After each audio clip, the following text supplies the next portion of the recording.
Hello, I'm Kirsteen, and this is Kirsteen's Aesthetic Art and Travel. I'm an artist, and usually when I tell people that, they sigh and tell me, "Oh, I'd love to do more art, but I can't because," and then they tell me the reasons that they can't. I've created this YouTube channel to try to pass on what I know and so that people can. Today I thought I'd talk a little bit about calligraphy. Calligraphy basically comes from the Greek beauty and write, so it more or less means beautiful writing, whether it's the Japanese brush calligraphy or the sort of calligraphy that monks put in the Book of Kells. These all come under the subject of beautiful writing. Calligraphy is brilliant fun, and if you want a whole lot more in-depth information about it, if you get into it, a really super website is calligraphy-skills.com, where you'll see so much detail and beautiful alphabets and how to do them.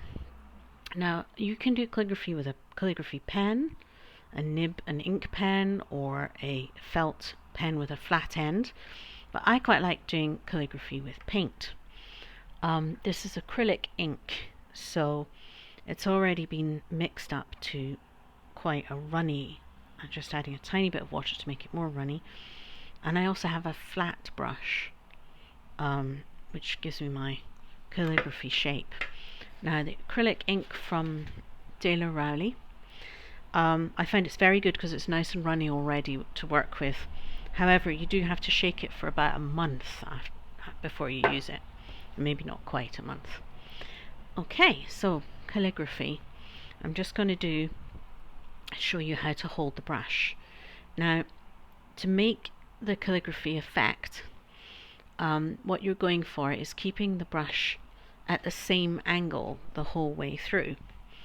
So, for example, if you're making a curve, you're going to keep the brush at the same angle, or a line, you're going to keep the brush at the same angle. You can check the angle by going like this and like this, and if you get a thin line and a thick line, you're at the right angle. Thin line, thick line. And whatever you do, whatever curls you make, whatever shapes of letters you make, you continue to keep the brush at the same angle. Now, the other thing about calligraphy is to try and practice all the elements and then do it smoothly. So I've got sheets here where I've been practicing my name, I've been practicing the scale. As you can see, this one was too big and doesn't all fit. This is a different alphabet. This one fits better. I didn't go with using the side of a pastel, which works okay too. I had to go with my brush with splits in it, but it's kind of fun, but I don't think it's very neat. Practice some curves and some lines. So you break down the letters into their component parts, curves and lines, and on that website it will show you all the different alphabets and curves and lines in exactly the order to make things in. And the point is that once you've practiced it all, you try and do it smoothly. So I'm going to try and do my name nice and smoothly.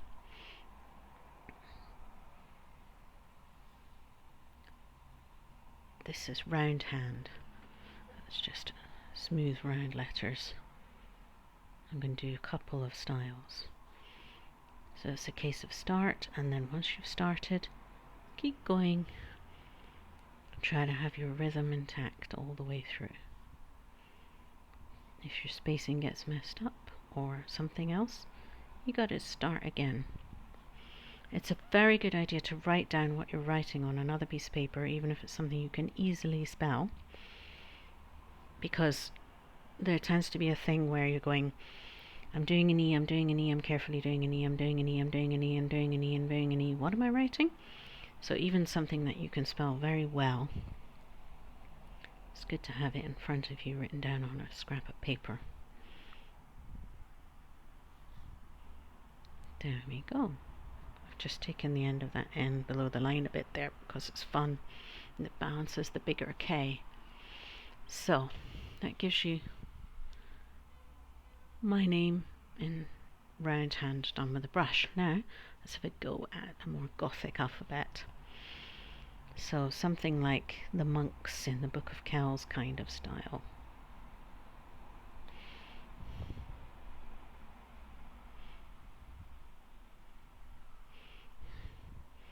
There's a really beautiful Gothic alphabet on that website, which you can learn to do.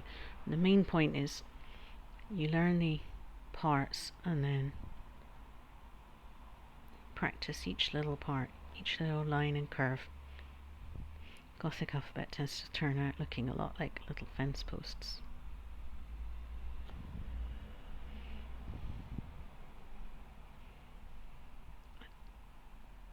You can have more guidelines if it suits you. I just usually have a couple, but you can put one through the middle as well.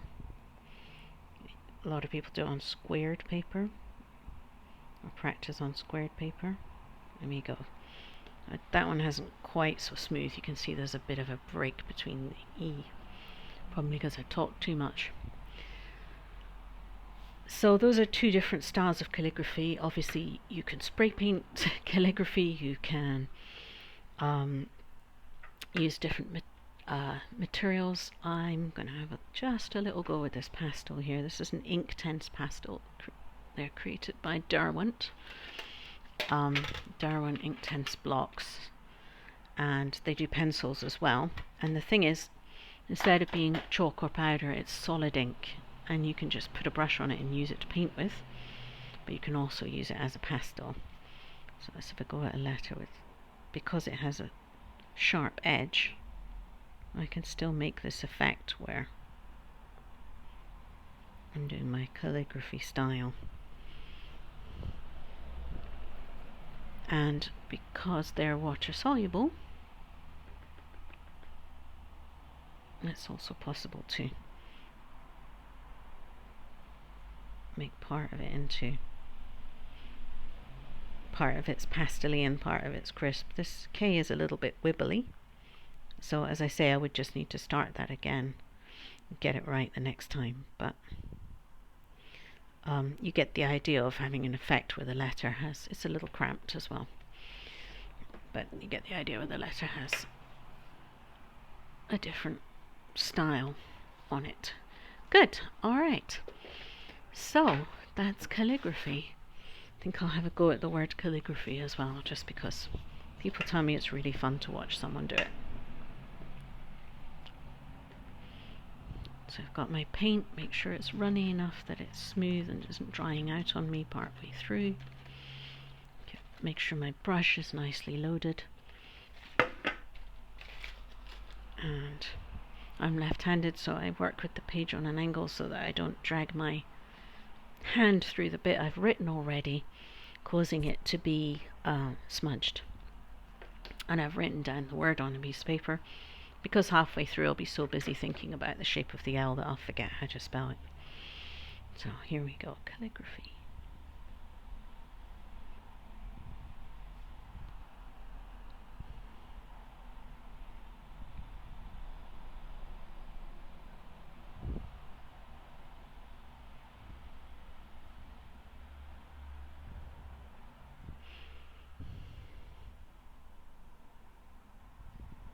Just keeping the brush at that constant angle takes a bit of practice.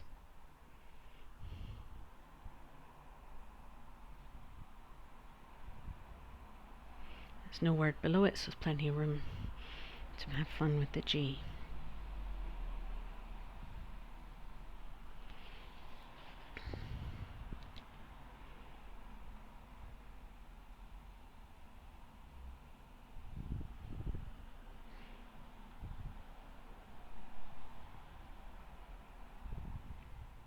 You can see I'm never forcing the brush that way, always in the direction that it goes smoothly. It's not going to fit. This is why you do practices until you get it right. So it is in fact a little cramped at the end here.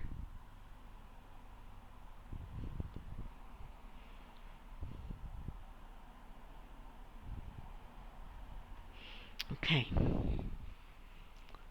there we go. So that's a little introduction to the subject of calligraphy.